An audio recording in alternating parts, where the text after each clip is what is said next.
¿Qué tal? ¿Cómo están, amigos y amigas de GEPUT? Mi nombre es Oscar Paso Pineda. Voy a desarrollar el día de hoy el tema vinculado con derecho constitucional. Hay unas diapositivas que hemos preparado, no sé si eventualmente se pueden proyectar en la pantalla, porque quisiera hacer una presentación que mezcle en cierta medida ciertos conceptos teóricos que son importantes de conocer y también algunas preguntas tipo que pueden venir en evaluación profa, ¿no? Por lo general, los grandes puntos que suelen abordarse en esta clase de evaluaciones son el concepto de constitución, Estado constitucional, separación de poderes, lo relativo al régimen de gobierno, también la forma de Estado y evidentemente algunos conceptos adicionales como derechos humanos y gracias presidenciales. Así de que en realidad lo que voy a hacer es lo siguiente, ¿no? Vamos a hacer un repaso conceptual sobre temas que eventualmente pueden ser objeto de evaluación y posteriormente vamos a desarrollar también algunas preguntas tipo para que ustedes más o menos puedan darse cuenta de cosas que pueden ser objeto de evaluación respectiva, ¿no? Así de que vamos a empezar. Ahí ustedes pueden advertir el temario. Vamos a hablar de derechos fundamentales, Estado constitucional, Tribunal Constitucional, lo que son las garantías constitucionales. Hago un pequeño paréntesis ahí. Ustedes van a encontrar la nomenclatura garantías constitucionales, pero básicamente esto implica lo que es el examen de nuestros procesos constitucionales, ¿no? Amparo, habeas data, cumplimiento y demás, son los que vamos a analizar en ese bloque. Obviamente no con profundidad ni detenimiento, solamente lo básico, porque eso va a ser objeto, en todo caso, de un repaso en materia procesal. De ahí vamos a hablar de lo que es el Sistema Internacional de Protección de Derechos Humanos. También he visto preguntas sobre la Corte Interamericana, el control de convencionalidad y demás. Vamos a hablar de los sistemas internacionales. Es importante recordar de que en el caso peruano estamos sometidos a un sistema interamericano, pero, y esto es mucho más olvidado por lo general, a un sistema universal de protección de derechos humanos que está básicamente compuesto por comités de vigilancia. Y finalmente vamos a hablar de lo que son las gracias presidenciales en el modelo peruano. Ahora, sobre los derechos fundamentales es importante señalar lo siguiente, ¿no? Hay una definición que suele vincularse con un autor colombiano muy conocido que es Carlos Bernal Pulido. Y él señala lo siguiente, ¿no? Los derechos fundamentales se estructuran como un conjunto de posiciones y normas vinculadas interpretativamente a una disposición de derecho fundamental. Uno ve esa definición y en principio pues puede que no encuentre nada provechoso para poder entender lo que son los derechos, pero me interesa ya ir jugando con algunos conceptos que muy probablemente ustedes vayan a ver en las evaluaciones profe. Por ejemplo, se habla en esa definición de disposiciones, de normas y de posiciones de derecho fundamental. En cuanto a lo que sería la disposición, esta está vinculada con lo que sería un enunciado normativo. ¿A qué me refiero yo con un enunciado normativo? Cuando, por ejemplo, el Código Penal o la propia Constitución aluden a un precepto en particular. Vamos a poner aquí como ejemplo el artículo 106 del Código Penal, que regula todo lo relativo al homicidio. La disposición entonces va a ser este enunciado normativo, que es el artículo 106 del Código Penal, que contiene por lo general un supuesto de hecho y una consecuencia jurídica. Ahora, claro, la disposición solo es un enunciado, pero nada nos dice a propósito de lo que implica el enunciado normativo. Para eso está lo que se denomina como norma. La norma es el resultado interpretativo que está desarrollando el operador jurídico respectivo. Es decir, si hay problemas de interpretación en relación con la disposición, lo que hace el operador jurisdiccional es desarrollar una norma que establece la interpretación oficial de esa disposición. Uno puede poner otro ejemplo adicional, ¿no? El artículo 2.1 de la Constitución Política, que reconoce el derecho a la vida. Ahora, queremos preguntarnos si es que, por ejemplo, en el Perú está permitida la muerte digna o el aborto. Si el juez quiere llegar a esos resultados interpretativos, lo que hace es expedir normas a propósito de la disposición. Y ahí juega un tercer elemento también, que son las posiciones de derecho fundamental. En el ámbito del derecho constitucional hay un sujeto activo, hay un sujeto pasivo y hay un objeto o conducta.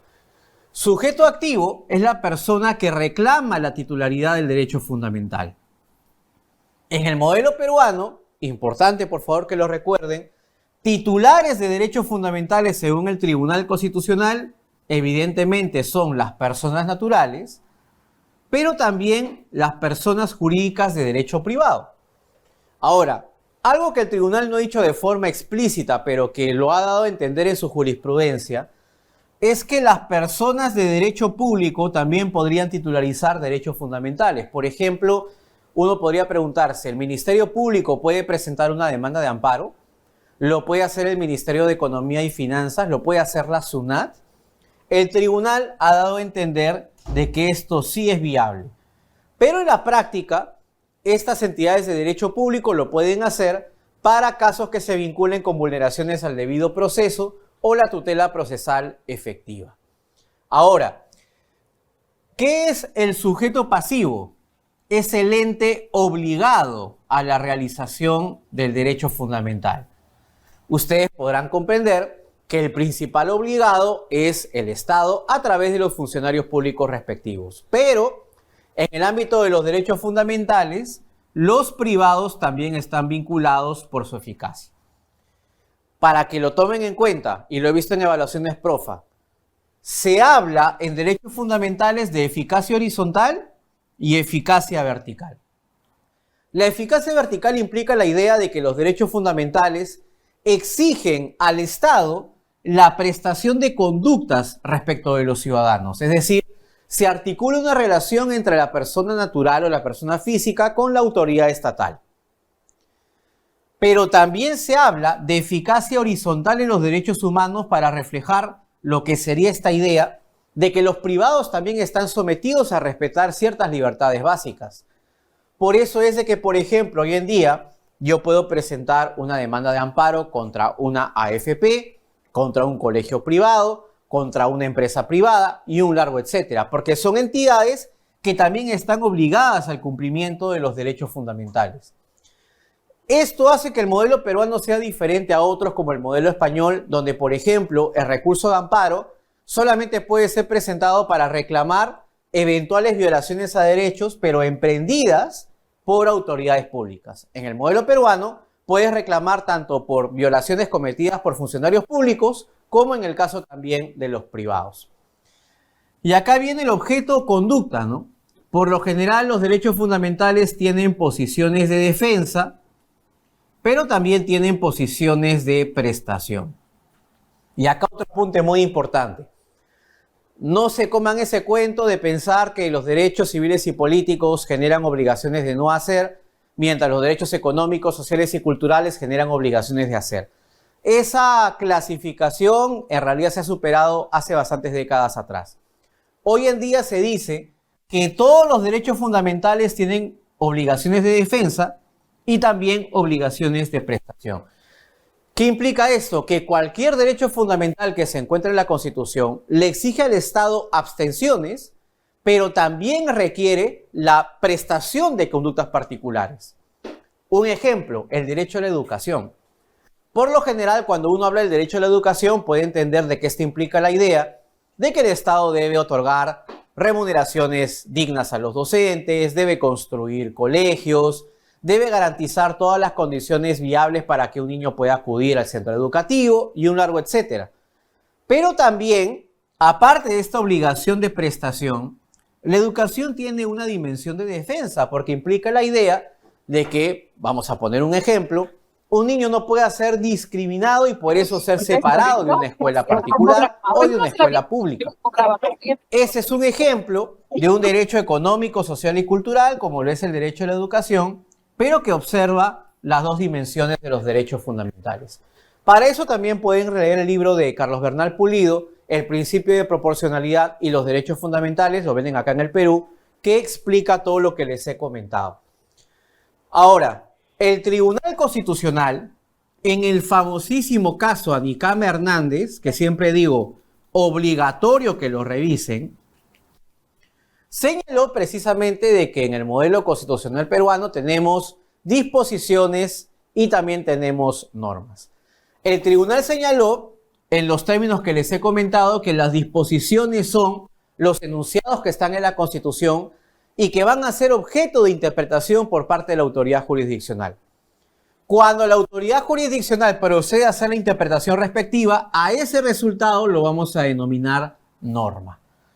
En el modelo peruano, por ejemplo, ¿qué autoridades tienen competencia para inaplicar disposiciones normativas? Tenemos al Poder Judicial a través del control difuso, pero también al Tribunal Constitucional.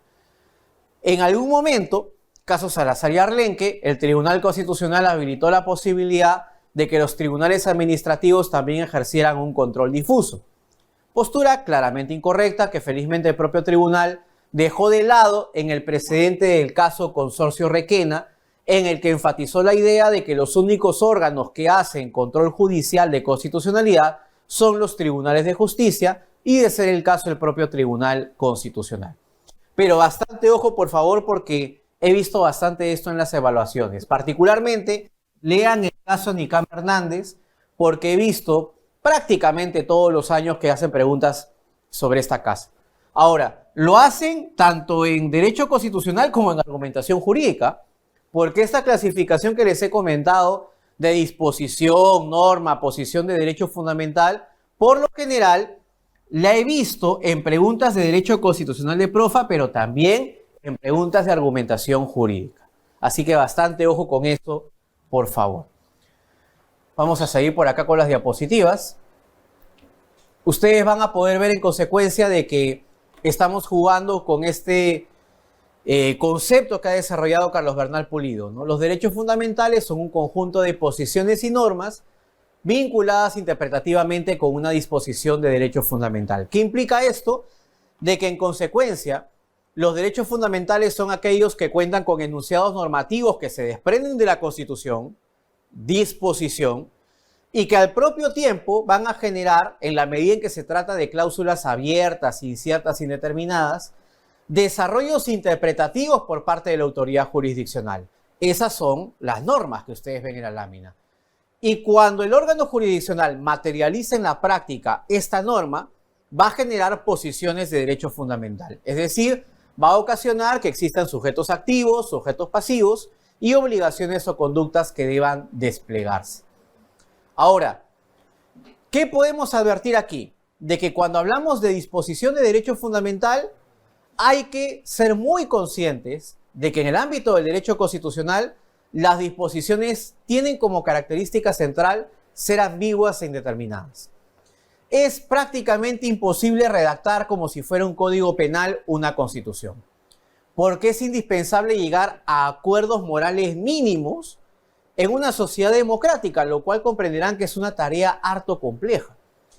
Si, por ejemplo, a las personas que están ahorita en la sesión les dijera, hagamos una constitución y nos sentamos a redactar el artículo sobre el derecho a la vida, vamos a tener muchas discrepancias. Pueden haber personas que estén a favor de la pena de muerte, personas que estén en contra, pueden haber personas a favor del aborto, personas en contra, pueden haber personas a favor de la muerte digna o personas en contra. Dense cuenta en consecuencia de que hacer redacciones específicas o particulares en la Constitución es una tarea titánica y prácticamente difícil de cumplir. Por eso es de que se ha generado un gran debate entre dos corrientes importantes. Y esto también, por favor, tómenlo en cuenta porque lo he visto en evaluaciones profa. La gran pregunta de oro en el derecho constitucional es, muy bien, si estas cláusulas son tan ambiguas e indeterminadas como dices en efecto que lo son, ¿cómo debe el operador proceder a interpretar la Constitución? ¿Debe tomar en consideración el significado que tuvo en mente el constituyente cuando redactó el texto constitucional? ¿O más bien el órgano jurisdiccional debe actualizar el contenido de la Constitución e interpretar el documento para las generaciones actuales? Les pongo un ejemplo. En el caso peruano, por ejemplo, nuestra Constitución es de 1993.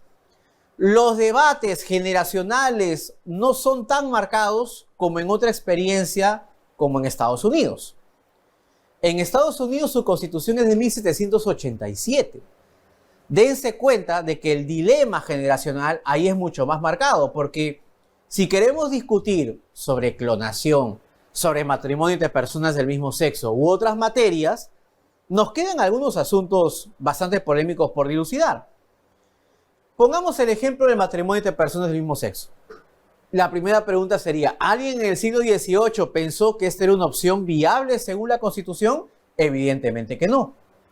Ahora, ¿eso nos debe conducir a que efectivamente la Constitución de los Estados Unidos, desde ninguna perspectiva, debe proteger esa unión? Haría una pregunta similar para varios principios que no fueron ni siquiera concebidos por los constituyentes. Puede que ustedes estén en contra del matrimonio entre personas del mismo sexo. Muy bien, pongamos otro escenario. Derechos de los afroamericanos o de las mujeres. Cuando la Constitución se redactó en 1787, solamente participaron en la Convención Nacional hombres de cierta edad y de cierta clase social. No hubieron mujeres. Consecuentemente, si queremos interpretar el principio de igualdad hoy en día, tenemos que tomar en consideración este entendimiento de la Constitución que existía en el siglo XVIII de que las mujeres quedan completamente excluidas de la vida pública. Dense cuenta que se trata de un asunto muy importante por dilucidar. Sin embargo, hay fuertes partidarios de las corrientes originalistas, particularmente en los Estados Unidos. Ellos lo que dicen es, oye, hay que respetar la voluntad de los constituyentes. Si tú quieres, eventualmente, reconocer un derecho fundamental que explícitamente no extrae la Constitución, muy bien, lo puedes hacer, pero para eso tienes el proceso de reforma constitucional. No pongas en boca de los constituyentes cosas que ellos nunca pensaron. Claro, Thomas Jefferson, Lincoln y demás, ¿en qué momento pudieron concebir la idea de que las mujeres iban a participar en la vida pública o de que dos homosexuales pudieran contraer matrimonio? Por eso los evolucionistas, que es la segunda gran corriente en los Estados Unidos, antagónica a la corriente originalista, dice, la Constitución es un documento vivo que se desprende de la voluntad de sus creadores y cuya principal función evidentemente es reconocer los derechos fundamentales de las generaciones que aquí y ahora están reclamando. Les recomiendo un muy buen librito que tiene las características de bueno, bonito y barato, que es de Lawrence Strieff, se llama Interpretando la Constitución, que también lo pueden encontrar en cualquier librería acá en el Perú.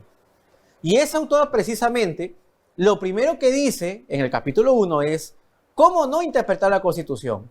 Y él es un ferviente opositor de las tesis originalistas. Hoy por hoy, nuestro Tribunal Constitucional y la Corte Interamericana de Derechos Humanos, como podrán comprender, han sido más cercanos a las teorías evolucionistas que a las teorías originalistas de interpretación de la Constitución. Por eso es de que las cláusulas constitucionales, por lo general, son ambiguas e indeterminadas, pero la práctica jurisdiccional ha ido desarrollando algunos métodos interpretativos para acercarnos al resultado que la Constitución debería proteger. Y ahí ustedes tienen justamente lo que son las normas de derecho fundamental, ¿no? Algo importante es de que por lo general una disposición tiene una o más normas. Esto es muy importante de entender porque en argumentación jurídica el concepto norma implica la interpretación del órgano jurisdiccional. Por eso es de que una disposición, es decir, un enunciado normativo, por lo general tiene dos o más normas. Cuando yo hablo del derecho a la vida, que está en el artículo 2.1 de la Constitución, se extraen múltiples significados que puede extraer el operador jurisdiccional. Y que, claro, empleando los métodos interpretativos que ha desarrollado el Tribunal Constitucional, deberá entender como desarrollados.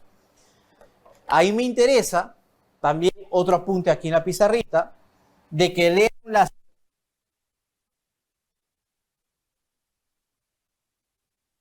Yo les diría, es imperdonable que estas dos sentencias no las lean para la evaluación profe. Porque les podría decir que en el 80% de las evaluaciones preguntan a Nicama y Luisana Puelles. Pese a que son sentencias del año 2005. Lo que pasa es de que el tribunal ha desarrollado su principal arsenal teórico en el caso Nicama, ¿no? Lo que son los principios, lo que son las reglas en el derecho constitucional, disposiciones, normas, etc. Y en Lizama Puelles, el Tribunal Constitucional desarrolló, y ojo con esto, los famosísimos principios de interpretación constitucional. ¿Cuáles son esos principios que el tribunal desarrolló, Lizama Puelles? En primer lugar, el principio de unidad de la Constitución. ¿Qué implica la idea de unidad?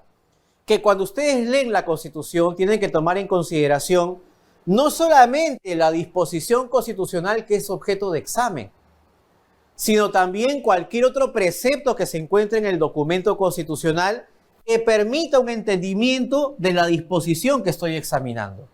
Ejemplo, artículo nuevamente 2.1 de la Constitución, derecho a la vida. Uno revisa la Constitución y claro, el 2.1 reconoce el derecho a la vida. Pero si ustedes revisan el 140, también se reconoce lo que es la pena de muerte. ¿Qué significa esto? De que para interpretar el derecho a la vida que está en el 2.1 de la Constitución, me debo remitir a otra cláusula que está en la Constitución que está reconociendo de forma explícita un límite a este derecho fundamental. Ese sería el caso precisamente del principio de unidad. Pero ojo acá, aquí también entra a colación el famosísimo término, que lo he visto en muchas evaluaciones también, de bloque de constitucionalidad. ¿Qué es el bloque de constitucionalidad? Aquellas normas extraconstitucionales que, sin embargo, permiten al operador jurisdiccional interpretar la Constitución. Cuando uno revisa tratados internacionales o leyes orgánicas, puede encontrar desarrollos normativos que no están en la Constitución y que pueden permitir entenderla. Por ejemplo, hablemos del derecho a la consulta previa de las comunidades indígenas. Si ustedes revisan la Constitución, no hay un derecho a la consulta previa. Si quieren hablar de la consulta, tienen que remitirse a un tratado internacional que es el Convenio 169 de la Organización Internacional del Trabajo. Ese convenio reconoce precisamente lo que es el derecho a la consulta libre, previa e informada.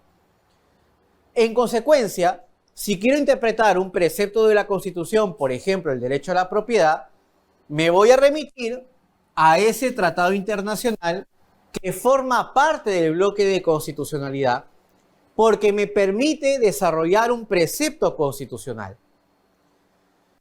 Al propio tiempo, el tribunal también ha acudido a leyes orgánicas, ¿no? Imagínense el caso de que se esté discutiendo sobre una ordenanza municipal que en teoría estaría contraviniendo funciones del gobierno nacional. Por ejemplo, una ordenanza municipal quiere regular temas vinculados con el servicio educativo, ¿no? ¿Qué hace el operador jurisdiccional para evaluar si esa ordenanza viola o no competencias del Ejecutivo? Tiene que acudir a las leyes orgánicas que desarrollan las competencias tanto de las municipalidades como del Poder Ejecutivo. Y de la revisión de esa ley orgánica, el tribunal concluirá si efectivamente el gobierno municipal, al expedir la ordenanza municipal respectiva, quebrantó o no la Constitución. Eso es el principio de unidad de la Constitución. Si ustedes quieren asimilarlo con otro principio de interpretación, sería el principio de interpretación sistemática. Un segundo principio es el de corrección funcional. ¿Qué es el principio de corrección funcional? Este principio implica la idea de que los poderes públicos y los organismos constitucionales autónomos tengan que respetar el conjunto de competencias que la Constitución les ha asignado. Un ejemplo muy rápido, ¿no? Hubo una demanda de amparo en la que un candidato a fiscal supremo le pide al Tribunal Constitucional que se vuelva a realizar una entrevista porque supuestamente, según el postulante, esta entrevista había sido arbitraria, al no consignar factores objetivos para determinar cómo se le había evaluado. El tribunal declaró fundada la demanda y le ordenó al extinto Consejo Nacional de la Magistratura que vuelva a evaluar al candidato. En cumplimiento de la sentencia, el Consejo lo vuelve a evaluar y vuelve a determinar que no merece ganar la plaza de fiscal supremo. ¿Qué hace la persona? Llega nuevamente al Tribunal Constitucional y esta vez le pide que en ejecución de la sentencia anterior lo nombren fiscal supremo y que además anulen los nombramientos de los fiscales que habían ganado el concurso. Y sorprendentemente el tribunal le dio la razón.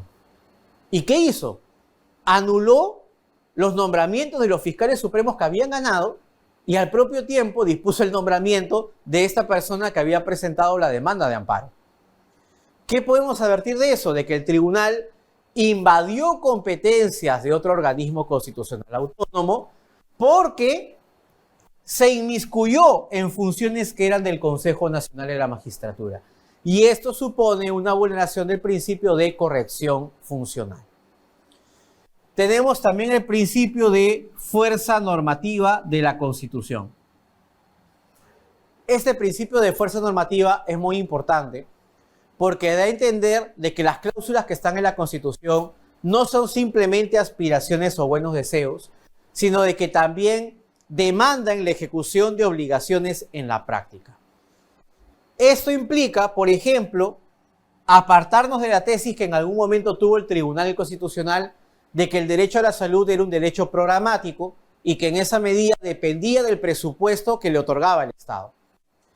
El tribunal dijo, disculpa, por el principio de fuerza normativa hay que entender de que todos los preceptos que están en la Constitución tienen vocación de ser obligatorios. Consecuentemente, la salud es un derecho plenamente exigible a los poderes públicos y privados. Y finalmente, el principio de concordancia práctica. Este principio implica la idea de que cuando hay tensiones o conflictos entre los derechos fundamentales, no debamos entender de que el derecho fundamental que salió perdedor en el uso del test de ponderación siempre va a resultar siendo perdedor, sino de que ante un cambio de circunstancias, un derecho fundamental, si se modifican las premisas fácticas, puede terminar resultando